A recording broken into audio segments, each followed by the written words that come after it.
अहम में कोई आप गलत डिसीजन ना ले। बात करते हैं आपके सेकंड हाउस की। सेकंड हाउस में केतु देव विराजमान है और सेकंड हाउस कुल, कुटुंब, परिवार, सेविंग, खान पान के शौक का।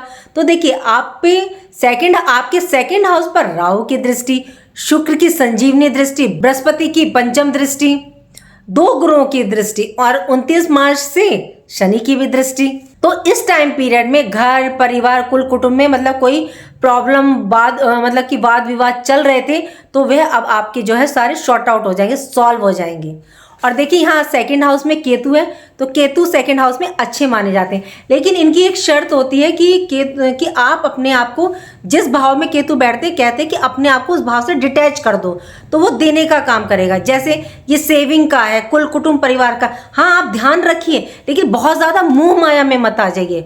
जब आप ध्यान नहीं रखेंगे, सिर्फ अपने कर्म की तरफ चले जाएंगे तो केतु कहेगा कि ये लोभ में नहीं है तो मैं अब इसको ये देने का काम करूंगा। तो केतु आपको यहाँ पर देने का काम करते हैं। आपको उस घर से संबंधित आपसे डिटैच हो जाना है, सिर्फ आपको अपना वर्क करते रहना है। आपको सेकंड हाउस, घर परिवार में जो वाद विवाद था उससे रिलेटेड सॉल्यूशन मिलेगा इस टाइम पीरियड में। घर परिवार में कैरियर को लेकर के हो सकता है, संतान को लेकर के हो सकता है, कोई मतलब कि प्रॉपर्टी रिलेटेड आपका विवाद था तो उसमें सॉल्यूशन आपके निकलेंगे। किसी को धन दे रखा था तो वह वापस आ सकता है। इस टाइम पीरियड में धन का संचय आपका डेफिनेटली होगा।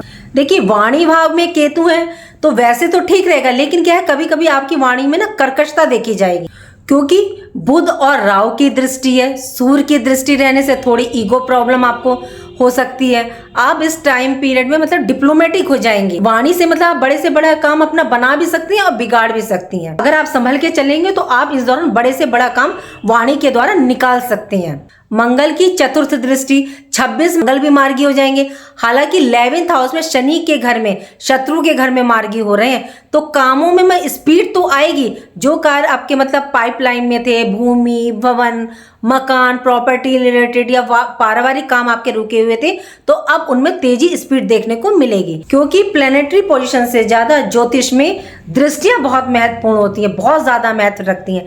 और सेकंड हाउस पर इतने सारे ग्रहों की दृष्टि सबसे ज्यादा आपका एक्टिव रहेगा इस दौरान। सेकंड हाउस सबसे महत्वपूर्ण बुध की दृष्टि रहने वाली है और अपने ही घर को देख रही हैं।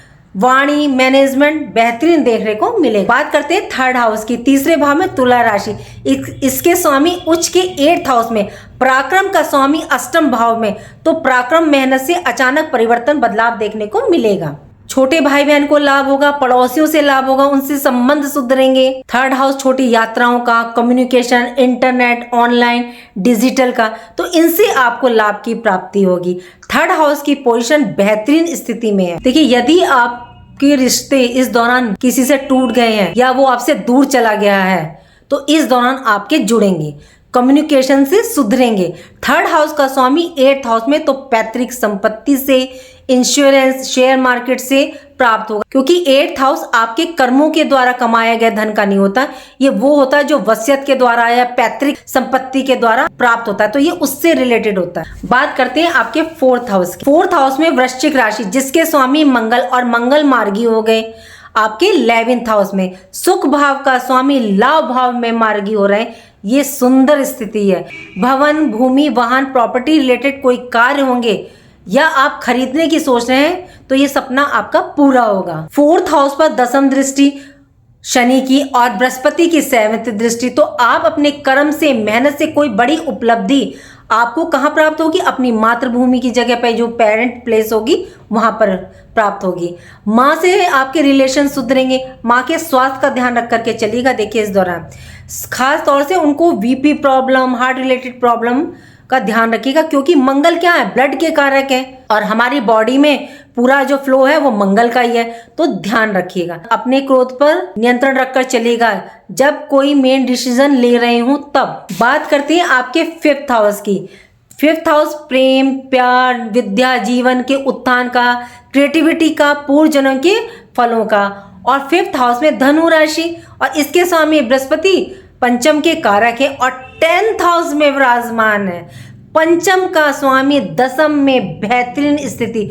ज्योतिष में ये एक उत्तम योग माना गया है कि पंचम का स्वामी दशम में और दशम का स्वामी अगर पंचम में हो तो बेहद सुंदर स्थिति बनती। जो महिलाएं संतान की इच्छुक हैं उन्हें संतान प्राप्ति संभव है। संतान की तरफ से कोई शुभ समाचार की प्राप्ति आपको हो सकती है, मतलब उनके लिए एक अच्छा समय है, बेहतरीन समय है। लेकिन लव रिलेशन के लिए भी एक बेहतरीन और उत्तम समय है। स्टूडेंट्स के लिए बहुत अच्छा समय, कुछ अचीव करना चाह रहे हैं, कहीं एडमिशन लेना चाह रहे हैं या कहीं एजुकेशन के लिए जाना चाह रहे हैं, बहुत बेहतरीन समय। पंचम की दृष्टि 11वें भाव पर, तो मंगल पर। यदि आप आर्मी में हैं, स्पोर्ट्स में हैं, पुलिस में हैं, एडमिनिस्ट्रेशन के कार्य से जुड़े हैं तो बहुत अच्छे परिणाम आपको देखने को मिलेंगे। बात करते हैं आपके 6th हाउस की। 6th हाउस मकर राशि, इनके स्वामी शनि इस समय आपके 7th हाउस में, 7th हाउस से ट्रांजिट करेंगे आपके 8th हाउस में। और 8th हाउस का शनि क्या, आयु में वृद्धि करता है, लेकिन स्वास्थ्य में कुछ ना कुछ आपके ना प्रॉब्लम्स, दिक्कत ये देता है। ज़्यादातर देखा गया है ये स्किन रिलेटेड प्रॉब्लम देता है, या कोई ऐसी आपको ऐसी डिजीज दे देगा, पता नहीं चलेगा, लेकिन बहुत लंबे टाइम तक आप ना मेडिसिन खाते रहेंगे। तो यहाँ पर थोड़ा सा ध्यान रख के चलना पड़ेगा स्वास्थ्य को लेकर। जब 6th का स्वामी 8th हाउस में, तो रोग, ऋण, शत्रु का स्वामी आपके आयु, मृत्यु, पाताल के घर में। हालांकि अच्छा नहीं माना जाता, लेकिन एक शुभ स्थिति ये है कि विपरीत राजयोग का निर्माण हो रहा है। शनि आपकी आयु में वृद्धि कर रहे हैं, आपके परिवार के बड़े बुजुर्गों के द्वारा धन प्राप्ति संभव है। वैसे भी शनि जो है धीमी गति से चलने वाले ग्रह हैं, तो ये देखिए डिले तो जरूर करते हैं, लेकिन डिनाई नहीं करते, लेकिन देंगे, लेकिन धीरे धीरे देंगे। गुप्त शत्रु को तो यहाँ आपके खत्म कर रहे हैं, लेकिन यदि आप लोन और ऋण लेने की सोच रहे हैं तो कुछ समय के लिए रुक जाए। 6th हाउस पर मंगल की अष्टम दृष्टि, गुरु बृहस्पति की 9वीं दृष्टि होने से यदि आप जॉब की तलाश कर रहे थे तो इसके योग बनेंगे। यदि आप चेंज करने की सोच रहे हैं, स्विच करने की, तो ये एक बेहतरीन समय है। मंगल की अष्टम दृष्टि होने से शत्रुहंता योग बना रहे हैं। बात करते हैं आपके 7th हाउस की। तो 7th हाउस में 29 मार्च से शनि यहाँ से प्रस्थान कर जाएंगे। जाते हुए शनि आपको कुछ ना कुछ दे करके जाएंगे, आपकी मैरिड लाइफ में आपको रिजल्ट दे करके जाएंगे। बिजनेस है, व्यापार है, आपका व्यापार पार्टनर में जो अनबन थी आपके, वह आप दूर करेंगे और आप देखेंगे कि आपकी दूर हो भी रही है। बिजनेस व्यापार के लिए ये बेहतरीन स्थिति रहेगी, लेकिन 29 मार्च तक थोड़ा सा आपको संभल कर चलना होगा। बात करते हैं आपके 8th हाउस की। तो 8th हाउस में मीन राशि, इसमें राहु देव विराजमान है। 18 मई को राहु आपके 7th हाउस में प्रवेश करेंगे। 8th हाउस क्या, खोज, रिसर्च, पाताल का। तो 8th हाउस का राहु मतलब आपको अचानक से आपकी लाइफ में जो भी देता है, बदलाव लाता है, ये चेंजिंग लाता है, अचानक से लाता है। और स्थान परिवर्तन का कारक भी राहु को ही माना गया। राहु ट्रांसफॉर्मेशन के कारक और 8th हाउस भी आपके ट्रांसफॉर्मेशन का कारक है। और यहाँ शनि और यहाँ उच्च के शुक्र, बुध, सूर्य, चंद्र, 6 ग्रह 8th हाउस में, तो ये एक अच्छा योग नहीं है। थोड़ा वाहन आप सावधानी से चलाइएगा, लड़ाई झगड़ों से बचिएगा, लड़ाई झगड़ों से तो दूर ही रहिएगा। वाणी भाव को संभाल कर बोले। आपके अंदर ना ईगो, अहम पर आपको नियंत्रण रखना पड़ेगा, क्योंकि सूर्य देव भी यहाँ पर विराजमान है। इस दौरान पेपर वर्क, अगर मेन डॉक्यूमेंट ले रहे हैं या प्रॉपर्टी रिलेटेड कोई काम कर रहे हैं, तो प्लीज़ उसको, उनके पेपर्स को पढ़कर तब उस पर आगे बढ़िएगा, सिग्नेचर कीजिएगा। 29 मार्च से मतलब 2-3 दिन तक आपको थोड़ा संभल के रहना है। बात करते हैं आपके 9th हाउस की। 9th हाउस में मेष राशि, इसके स्वामी मंगल आपके लाभ भाव में बैठे हैं। भाग्य का स्वामी लाभ भाव में, उत्तम स्थिति, भाग्य से लाभ की प्राप्ति, आपको अपनी मेहनत का पूर्ण रिजल्ट यहाँ देखने को मिलेगा। शनि की तीसरी दृष्टि आपके भाग्य स्थान पर 28 फरवरी से ये अस्त हो जाएंगे, तो भाग्य का अब आपको फुल सपोर्ट मिलेगा, जो कि अभी आपको देखने को नहीं मिल रहा था, क्योंकि शनि की जो तीसरी दृष्टि वो क्रूर थी और आपके भाग्य भाव पर थी। और 28 को जब ये अस्त हो जाएंगे तो अब आपको अपने भाग्य का रिजल्ट देखने को मिलेगा। अब इनकी दृष्टि थोड़ी सी क्षीण हो जाएगी।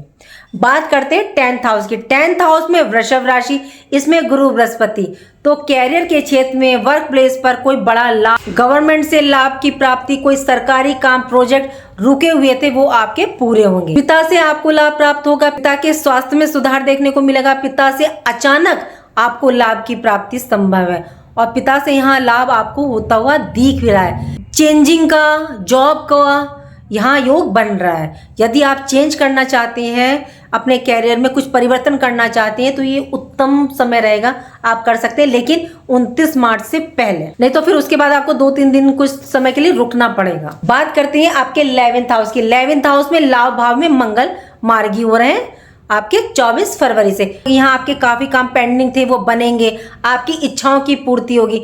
यहाँ धन त्रिकोण बन रहा है, कैसे? 5th, 9th और 11th का कनेक्शन बन रहा है और तीनों घर एक्टिवेट हो रहे हैं, तो आपकी कोई विशेष इच्छा पूर्ति पूर्ण होगी। ये योग बन रहे हैं कि यहाँ आपको अपनी हॉरोस्कोप चार्ट को भी चेक करना है कि वहाँ मंगल की पोजीशन क्या है, क्या दशा महादशा कौन सी आप पर प्रभावी है। 5th हाउस और 11th हाउस के एक्टिवेट होने से आपके जो पूर्व जन्म के फल थे उससे आपको लाभ की प्राप्ति संभव है और पूर्ण मिलेगी। बात करते हैं आपके 12th हाउस की। 12th हाउस, इसमें कर्क राशि, ये चंद्रमा की राशि है और 12th हाउस का चंद्रमा या यहाँ राशि अच्छी नहीं मानी जाती। क्यों? क्योंकि ये घर हमारे व्यय का होता है और चंद्रमा क्या है, मन में अस्थिरता रखते हैं, तो आप में चिंताओं का रहना। जब चंद्रमा आपके अष्टम में आएंगे 2-3 दिन आपको संभल कर रहना पड़ेगा, आपका मन बहुत विचलित रहेगा। लेकिन ये विदेश के लिए अच्छा समय है, क्योंकि अगर देखा जाए तो इस वर्ष एक चीज तो देखी जा रही है कि जितने भी विदेश रिलेटेड कार्य हैं वो बहुत अच्छे जा रहे हैं, या आपका विदेश में कोई बिजनेस है या कार्य है या जॉब है, तो ये कार्य बहुत अच्छे देखे जा रहे हैं। ये वर्ष विदेश रिलेटेड तो बहुत अच्छा परफॉर्मेंस दिखा रहा है। और सभी राशियों के लिए अगर पूरा एनालाइज देखें तो सिंह राशि वालों को 60 to 65% अच्छा देखने को मिल रहा है, तो ये महीना आपके लिए फिर तो अच्छा रहा सिंह राशि वालों की। बात करते हैं उपाय की, तो आपको उपाय तो करके चलना पड़ेगा, क्योंकि सूर्य आपके अष्टम में है, तो आपको सूर्य को जल दीजिएगा। अगर रोज नहीं दे सकती हैं तो आप संडे दीजिएगा, रविवार के दिन उसमें रोली डाल करके दीजिएगा, ये बहुत अच्छा है।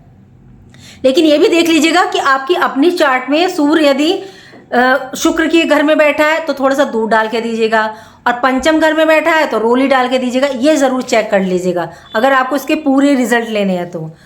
और मंगल के लिए उपाय करके चलना पड़ेगा आपको, क्योंकि मंगल जो है शत्रु राशि में बैठे हैं, तो आपको ये सुंदरकांड का पाठ कीजिएगा। और ये देखिए संध्या समय किया जाता है, मैं कई बार बताती हूँ, शाम को 4 से 6 कीजिएगा, बहुत अच्छा रिजल्ट देता है।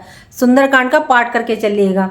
और शनि के लिए आपको दशरथ कर शनि स्तोत्र का पाठ करना होगा। शनि ने दशरथ जी को आशीर्वाद दिया था, क्योंकि उन पर 7.5 जब चल रही थी कि जो भी दशरथ कर शनि स्तोत्र का पाठ करेगा तो शनि उसको प्रताड़ित नहीं करेंगे, तो इसलिए आप दशरथ कर शनि स्तोत्र का पाठ करके चलिएगा। उम्मीद करती हूँ कि जो जानकारी मैंने आपको दी वो आपको अच्छी लगी होगी, और अच्छी लगी है तो लाइक कीजिए, कमेंट बॉक्स में हर हर महादेव लिखिए और मेरे चैनल ग्रहों की माया को सब्सक्राइब कीजिए। राधे राधे, जय माँ बाबा।